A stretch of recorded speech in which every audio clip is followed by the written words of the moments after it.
This is a quick view of the click trains that we're trying to classify. So in this display, bottom panel and the top panel are the raw data. The height here shows the amplitude of clicks, color coded by their frequency.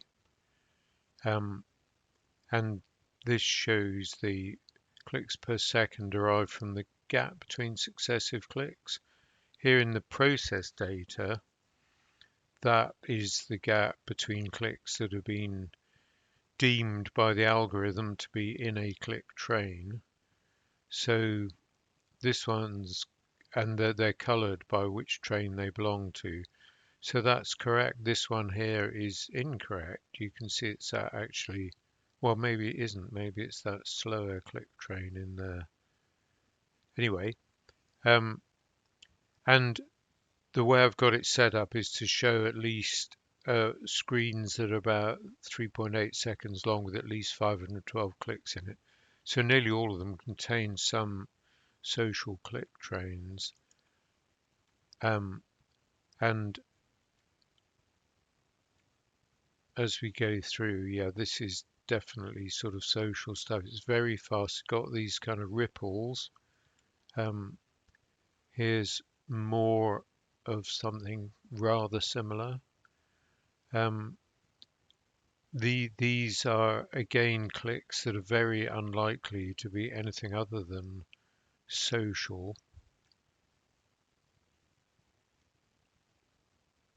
So this gives you an idea of the kind of diversity of these things. Some of them, the train tracking process hasn't managed to show the kind of continuity of it.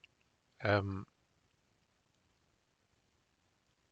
Here you've got a bunch of this very fast stuff up at around 1200 clicks a second, and these are much more normal foraging click trains. Um,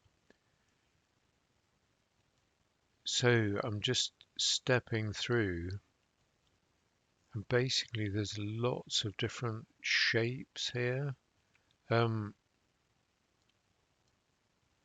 Down at those rates, that might be echolocation, but it's very long for to be clicking at such a high rate because the distance of the prey from the animal um, has got to be very short, and that generally persists for only very brief moments.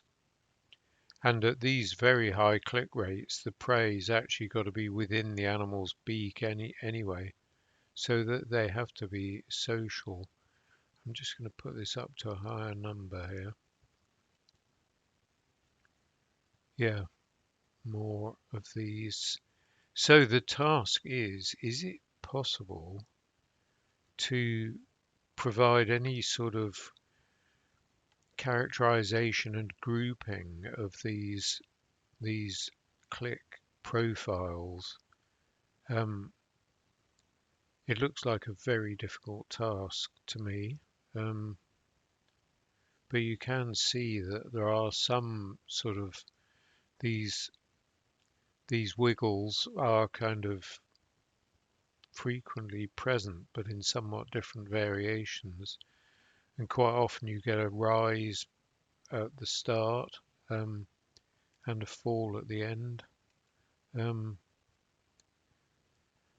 yeah, so if we here we've got three kind of neat rounded humps followed by this thing and this thing and this thing. Um,